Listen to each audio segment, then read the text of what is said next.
ETF index mutual funds నేర్చుకుని stock మార్కెట్లో రాణించాలనుకుంటున్నారా? వెంటనే ఈ నెంబర్కి కాల్ చేయండి. నమస్కారం, welcome to Suman TV. Budget announcements complete అయ్యాయి. ట్రేడర్స్కి, ఇన్వెస్టర్స్కి bad news, especially speculators. Short term capital gain 15 నుంచి 20% పెరగడం జరిగింది. లాస్ట్ 6 monthsలో, లాస్ట్ 3 monthsలో మనం పికప్ చేసుకున్న స్టాక్స్ ఇప్పుడు బుక్ చేస్తే 5% ఎక్కువ ట్యాక్స్ కట్టాల్సి వస్తుంది. షార్ట్ టర్మ్ క్యాపిటల్ గెయిన్ 20%గా అనౌన్స్మెంట్ చేశారు. Immediate effect. Next, capital gain, long term capital gain 10 నుంచి 12.5% పెంచబడింది. సో మీరు 1 year బ్యాక్ ఏదైనా షేర్స్ కొనుంటే ఈరోజు మీరు బుక్ చేస్తే మీకు 12.5% ట్యాక్స్ ఛార్జ్ చేయడం జరుగుతుంది. బట్ ఎస్టీటీ పెంచడం జరిగింది, అది ఈ రోజు నుంచి ఇఫెక్ట్ వస్తుంది. సో ఈ రోజు నుంచి మీరు ఎఫ్ఎండో ట్రేడింగ్ చేస్తే మీరు ఎక్కువ ఎస్టీటీ కట్టబోతున్నారు. సో ట్రేడర్స్ని, స్పెక్యులేటర్స్ని, కొంతవరకు ఇన్వెస్టర్స్ని కూడా ఎక్కువ ఛార్జ్ చేయడం జరుగుతుంది. దీనివల్ల మార్కెట్స్ డెఫినెట్గా sideways to some profit బుకింగ్కి కంటిన్యూ అయ్యే అవకాశాలు ఉన్నాయి. బట్ దీనికి మనకు భయపడాల్సిన అవసరం లేదు. మనం గత 6 నెలలుగా ఇన్వెస్ట్ చేయాలనుకుంటున్న స్టాక్స్ బాగా పెరగడం జరిగింది. ఈ కరెక్షన్లో, ఈ డిప్లో, ఈ సైడ్ వేస్ యాక్టివిటీలో మనం హౌసింగ్ స్టాక్స్ అయినా సరే, కన్జంప్షన్ స్టాక్స్ అయినా సరే, రైల్వే స్టాక్స్ అయినా సరే, లేదా ఇన్ఫ్రాస్ట్రక్చర్ స్టాక్స్ అయినా సరే, అందులో మనం ఫోకస్ చేసుకోవచ్చు.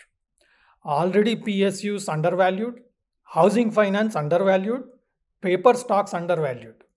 ఈ కరెక్షన్లో ఇంకా బెటర్ వాల్యూలో మనకు దొరికే అవకాశం ఉంది కాబట్టి మనం సంతోషదగ్గ విషయంగానే మనం చూడాలి.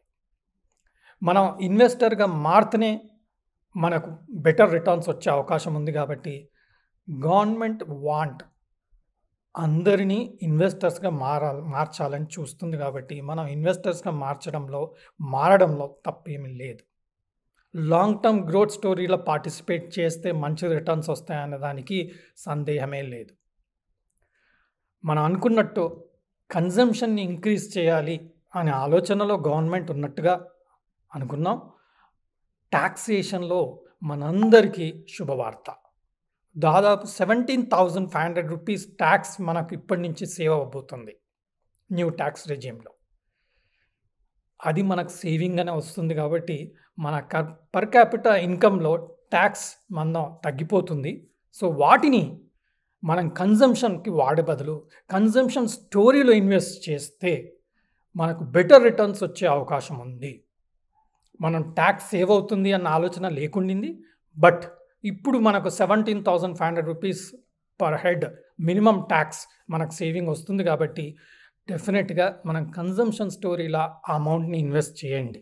20,000 రూపీస్ ఒక ఇండెక్స్ ఫండ్ ఆర్ కన్జంప్షన్ ఫండ్లో ఇన్వెస్ట్ చేస్తే 20 years 2 crores కార్పస్ బిల్డ్ అయ్యే అవకాశం ఉంది.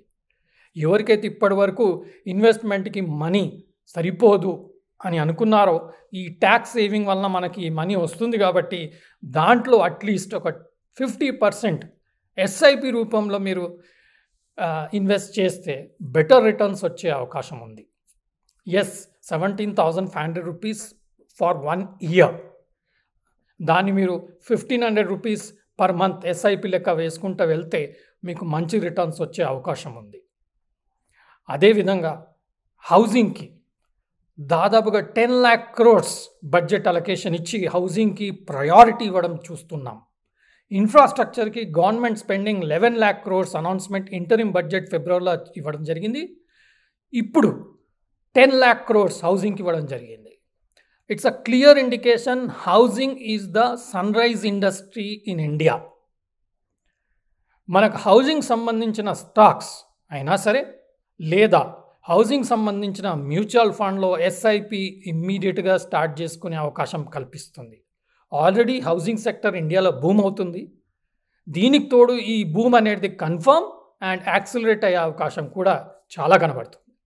సో ఎస్ఐపి రూపంలో మనం హౌసింగ్ సెక్టర్కి సంబంధించిన మ్యూచువల్ ఫండ్స్లో ఇన్వెస్ట్ చేయొచ్చు, లేదా ఆంధ్ర బేస్డ్ కంపెనీస్, ఆంధ్రాకి స్పెషల్ ప్యాకేజ్ ఆల్మోస్ట్ 15,000 crores అడిషనల్గా అలొకేట్ చేయడం జరిగింది.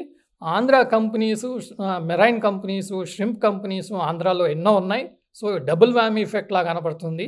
ఆంధ్రాకి స్పెషల్గా బడ్జెట్ అలొకేషన్ పెంచడం, అలాగే ష్రింప్స్ అండ్ అగ్రికల్చర్కి కూడా ఎక్కువ ఫండ్స్ అలొకేట్ చేసి ప్రోత్సహించడం చూస్తుంటే మనకు Andhra based agri and shrimp కంపెనీస్లో మంచి రిటర్న్స్ వచ్చే అవకాశం ఉంది. ఫ్యూచర్లో గ్రోత్ బాగా కనిపించే అవకాశం ఉంది. అవంతి ఫీడ్స్, నోవా అగ్రి ఇలాంటి కంపెనీస్లో, ఈ పర్టికులర్ సెక్టర్లో ఫోకస్ ఉన్న కంపెనీస్లో మంచి ట్రేడింగ్ అయినా సరే, ఇన్వెస్ట్మెంట్ ఆపర్చునిటీస్ అయినా సరే, అక్యుములేషన్ మోడ్లో అయినా సరే చేసుకునే ఆపర్చునిటీస్ తగిన విధంగా ఈ బడ్జెట్ మంచి ఆఫర్ పొందజేస్తుంది. Next ITC stock.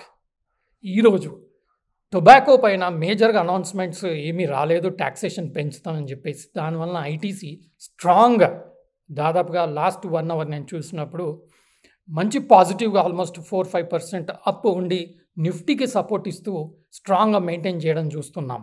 జనరల్గా బడ్జెట్ రోజు ITC is a very good trading stock. So ఈరోజు కూడా ఐటీసీ మార్కెట్ని నిలబెట్టే పరిస్థితిగా 1 hour బ్యాక్ నేను చూసినప్పుడు కనిపించింది. So it's a good trading stock. Gold, silver ప్రియులకు వెరీ గుడ్ న్యూస్ ఏంటంటే గవర్నమెంట్ కస్టమ్స్ డ్యూటీ 10 నుంచి 6%కి తగ్గించింది, అంటే 4% తగ్గింది. సో గోల్డ్ పైన అరౌండ్ 3,000 అండ్ సిల్వర్ పైన 3,500 రూపీస్ తగ్గే అవకాశం ఉంది. ఆల్రెడీ అది ప్రైస్లో మనకు కనపడుతూ ఉంది. So silver, gold prices already తగ్గాయి బడ్జెట్ అనౌన్స్మెంట్తోని. And at the same time international prices మాత్రం స్ట్రాంగ్ ఉన్నాయి. సో పాజిటివ్ ట్రెండ్ గోల్డ్, సిల్వర్లా స్ట్రాంగ్ ఉంది. ఆల్రెడీ ఎస్టర్డే వీడియోలో చెప్పడం జరిగింది. సిల్వర్ ట్రేడర్స్ పక్కన ఉండండి, అగ్రెసివ్ మూవ్స్ వచ్చే అవకాశం ఉంది కాబట్టి సిల్వర్లో టచ్ చేయకూడదు. అండ్ సిల్వర్ ఈరోజు దాదాపుగా 5,000 రూపాయల పైన, 5,000 రూపీస్ పైన రియాక్షన్ అవ్వడం చూసాం. గోల్డ్లో కూడా దాదాపుగా 3,000 రూపీస్ డౌన్ రావడం చూసాం. సో గోల్డ్ ప్రియులు, సిల్వర్ ప్రియులు మంచి ప్రైస్ రావడం స్టార్ట్ అయింది కాబట్టి అక్యుములేషన్ మీరు మొదలు పెట్టుకోవచ్చు. ఇంట్లో పెళ్ళి ఉన్న వారికి ఇది ఒక శుభవార్త. మీ బడ్జెట్ తక్కువ ఇబ్బంది లేదు. మీరు కోరుకున్న బంగారు వస్తువులు, సిల్వర్ వస్తువుల్ని బేసిక్గా కొనుక్కోవచ్చు. ధరలు కూడా మీకోసమే తగ్గినట్టుగా కరెంట్ సిచ్యువేషన్లో గవర్నమెంట్ బడ్జెట్లో అనౌన్స్మెంట్ చేయడం వలన మనకి ఈ రేట్స్ తగ్గాయి. మనం మంచి అక్యుములేషన్ చేసుకొని మనకు కావాల్సిన జ్యువెలరీ కొనుక్కోవచ్చు. మన బడ్జెట్ కూడా కరెంట్గా తగ్గింది. ఓవరాల్ ట్రేడర్స్, ఇన్వెస్టర్స్ని పక్కన పెడితే అందరికీ పాజిటివ్ న్యూస్గా మాత్రం కనబడుతుంది. బట్ గవర్నమెంట్ యొక్క గ్రోత్ స్టోరీ పైన బడ్జెట్ డెఫినెట్గా ఫోకస్ ఉంది కాబట్టి ఎకానమీకి ఇబ్బంది లేదు. ఎందుకంటే డెఫిసిట్ కూడా 5.1% ఆఫ్ జీడిపి నుంచి 4.9%కి తగ్గడం, అది డెఫినెట్గా ఒక పాజిటివ్ ట్రెండ్ ఫార్ ఎకానమీ. దానివల్ల స్టాక్ మార్కెట్కి కూడా అది positive indication. So market is not going anywhere, it's going to be strong, it will continue strong. ఈ ఆపర్చునిటీని మంచి ఇన్వెస్ట్మెంట్కి, మంచి అక్యుములేషన్కి వాడుకునే సదవకాశం వచ్చినట్టుగా మనం చూడాల్సిన విషయంగా కనపడుతుంది. నేను సెబీ అనలిస్ట్ని కాదు, నేను చేసిన స్టడీలో మీకు ఎడ్యుకేటివ్ పర్పస్లో ఈ విషయాల్ని తెలియజేయడం జరుగుతుంది. Happy trading, happy investing, happy buying gold jewellery. Thank you. Suman టీవీలో మీ పర్సనల్ అండ్ బిజినెస్ ప్రమోషన్స్ కోసం కింది నెంబర్కి కాంటాక్ట్ చేయండి.